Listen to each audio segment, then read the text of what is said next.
Hi friends, welcome back to my channel. இன்னைக்கு நம்ம பார்க்க போகிற வீடியோன்னு பார்த்தீங்கன்னா, நாளை ஆடி முதல் வெள்ளிக்கிழமை. செல்வம் பெருக கட்டாயம் இந்த பொருட்களை வாங்குங்க. வாங்க இன்னைக்கு அதை பற்றி தெரிஞ்சுக்கலாம். ஆடி வெள்ளிக்கிழமை அன்று அம்மனை வழிபட்டால் நம் வீட்டில் உள்ள தீமைகள் விலகி நன்மைகள் நடக்கும். அத்துடன் உடலில் ஆரோக்கியம், செல்வம், ஞானம் ஆகியவை நம்மை வந்து சேரும். இதுவரை திருமணம் ஆகாதவர்களுக்கு திருமண பாக்கியம் கிடைக்கும். குழந்தை பாக்கியம் பெறுவதற்கு இருக்கும் தடைகள் அனைத்தும் விலகும். விருப்பங்கள் அனைத்தும் நிறைவேறும். எடுத்த காரியங்கள் அனைத்திலுமே வெற்றி கிடைக்கும்.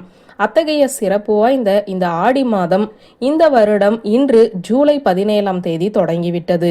ஆடி மாதம் என்றாலே வீட்டிலும் சரி கோவிலிலும் சரி பெரிய அளவில் வழிபாடுகள் தொடர்ந்து நடந்து கொண்டே இருக்கும்.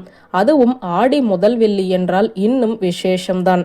இது மிகவும் அப்படியான இந்த விசேஷமான நாளில் 2 முக்கியமான பொருட்களை உங்கள் வீட்டில் புதியதாக வாங்கி வையுங்கள். அப்படி வாங்கினால் செல்வமும் ஐஸ்வர்யமும் மென்மேலும் பெருகும் என்பது ஐதீகம். ஆடி மாதம் வரும் முதல் வெள்ளிக்கிழமை மகாலட்சுமிக்கு மிகவும் உரித்தான ஒரு நாள். அந்த நாளில் அந்த தெய்வத்திற்கு உகந்த ஒரு பொருளை நீங்கள் வீட்டில் வாங்கி வைத்தால் உங்கள் வீட்டில் ஐஸ்வர்யம் பொங்கும். வீட்டில் உள்ள பிரச்சனைகள் அனைத்தும் விலகும். இந்த ஆண்டு ஆடி மாதத்தில் 4 வெள்ளிக்கிழமைகள் வருகிறது.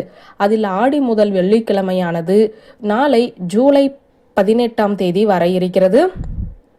இந்த நாளில் ராகு கால வேளையான காலை 10:30 மணி முதல் 12 மணி வரை வழிபாட்டினை செய்யலாம்.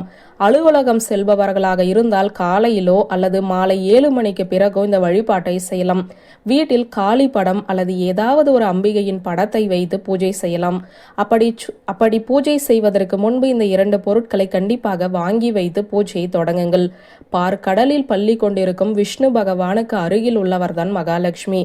அவருக்கு உப்பு மிகவும் பிடிக்கும் என்று கூறுவார். உப்பு மகாலட்சுமியின் அம்சம். அதனால் நாளை ஆடி முதல் வெள்ளியன்று உங்கள் வீட்டில் சிறிது உப்பை வாங்கி வைக்க பல ஐஸ்வர்யங்கள் ஒன்றாக கூடும். அந்த மகாலட்சுமியே உங்கள் வீட்டிற்கு வந்ததாக அர்த்தம். அதே போல குங்குமம் அல்லது மஞ்சளை நாளை உங்களுடைய வீட்டில் புதியதாக வாங்கி வைக்கலாம். கண்டிப்பாக இவை 2ஐயுமே நாளை வாங்கி வைத்து சாமி கும்பிட்டால் உங்கள் வீட்டில் மகாலட்சுமி குடிக்கொள்வாள். அதனால் பிரச்சனைகள் அனைத்தும் விலகுமாம். இதே போல அம்மனுக்கு பிடித்த பொருட்களில் ஒன்றான வேப்பிலையால் அம்மனுக்கு மாலை கட்டி போடலாம். வேப்பிலை மற்றும் விரலி மஞ்சள் கிழங்குகளை சேர்த்து கட்டி அம்மன் கோவிலுக்கு சென்று மாலையாக அணிவிக்கலாம். கோவிலுக்கு செல்ல முடியாதவர்கள் வீட்டில் உள்ள அம்மனின் படத்திற்கு இதை அணிவிக்கலாம். இதனால் அம்மனின் மனம் குளிர்ந்து நினைத்த காரியங்களை நடத்தி வைப்பாள். வியூவர்ஸ், இந்த வீடியோ உங்களுக்கு பிடித்திருந்த லைக், கமெண்ட், ஷேர் பண்ணுங்க. நன்றி.